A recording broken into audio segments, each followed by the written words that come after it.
Hello, I hope you're doing well. In this video, I want to talk about the first and second derivative lines again, but this time starting off with a function, and we're going to develop this completely from the beginning. So let's get started. I have a function here, x cubed minus 7x plus 3x plus 5.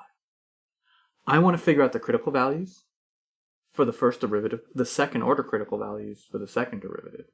And I want to put these on a number line, and I want to label all these, and then I'll come up with a little tiny sketch. So let's get started with this. I need to figure out where the first derivative is equal to 0. And I also need to figure out where the second derivative is equal to 0. Now I'm going to use Mathematica. So standard, I write down UMH, use Mathematica here. So what I need to do is I'm going to put this function into Mathematica. If I do that, well, I already have this in, and it's really easy to figure out the critical values. I'm going to use the solve command. And I need to set the first derivative, there's the first derivative, equal to 0.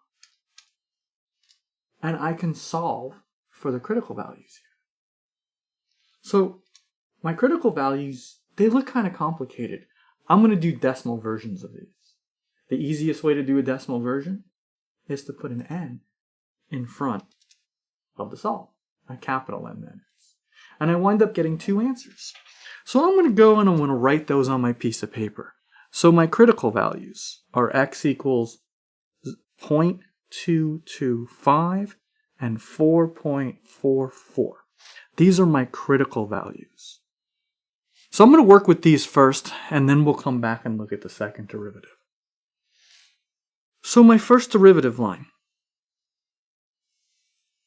it's a number line.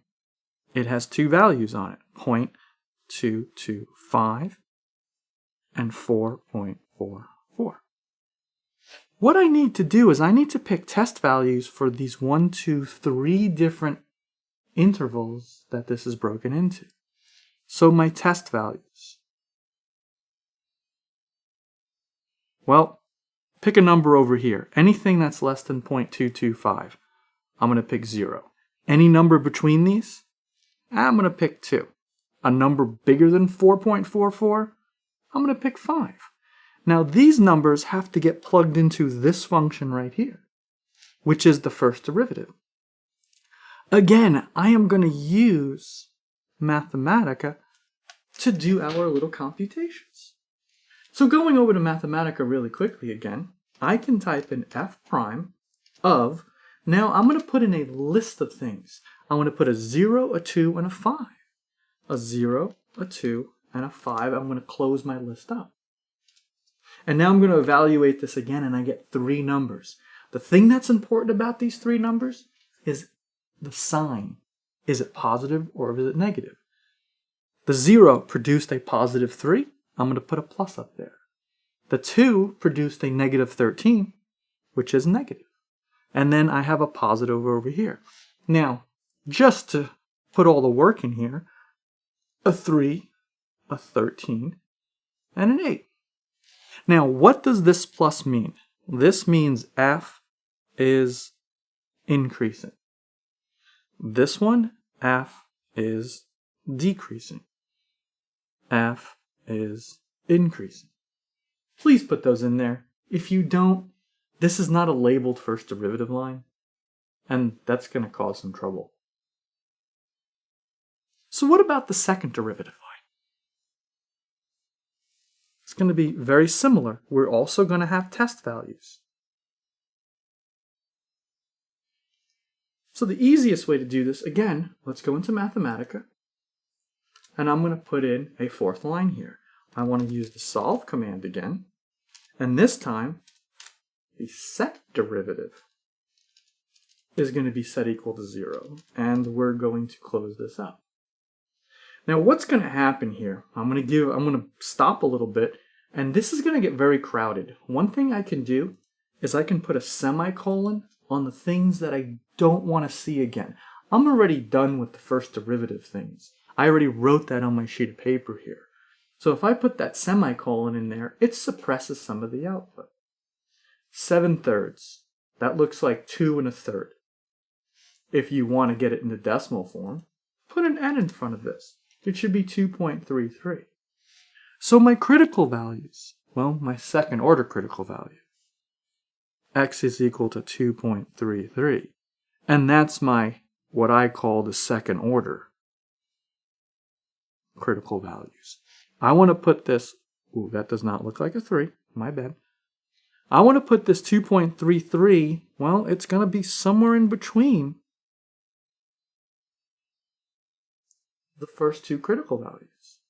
Now I have test values. Again, I'm going to pick a 0 and I'll pick a 3. Now, what do those have to get plugged into? They get plugged into the line that we are dealing with. So I'm going to go back to Mathematica again. I'm going to type in f double prime of and a list 0, 3. Those are the two numbers that I want to plug in. I'll evaluate this and I see that I get a negative 14 and a 4. This is a negative on this side and a positive on this side. This negative sign, that means f is concave down. This plus, f is concave up. So this tells me a little bit about the curve. So let's see, I said I was going to do a sketch. So here's a quick sketch here. I have 1, 2, 3, 4 regions. This first region goes from 0 to 0.225. What does the curve look like? It's increasing and concave down. That kind of looks a little bit like this. In this region between 0.225 and 2.33, I have a decreasing function and a concave down function. That kind of looks a little bit like this. Between 2.33 and 4.44, I have decreasing but concave up. That looks like, well, this. And this last region, x values greater than 4.44. Increasing, concave up. Looks like this. So what I need to do is put all these together. So I'm going to draw a little tiny mini graph down here. It's going to increase, come back down, change, and do this. So here are the 3 places where they connect.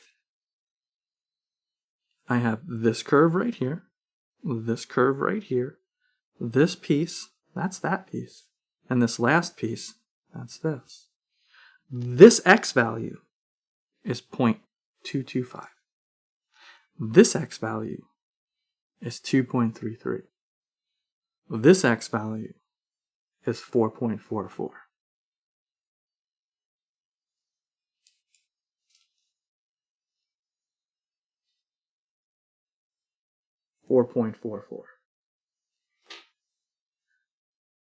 I hope that was helpful in sketching a graph using the first and second derivative lines from a function. If you have any questions, let me know. Have a great day. See you later.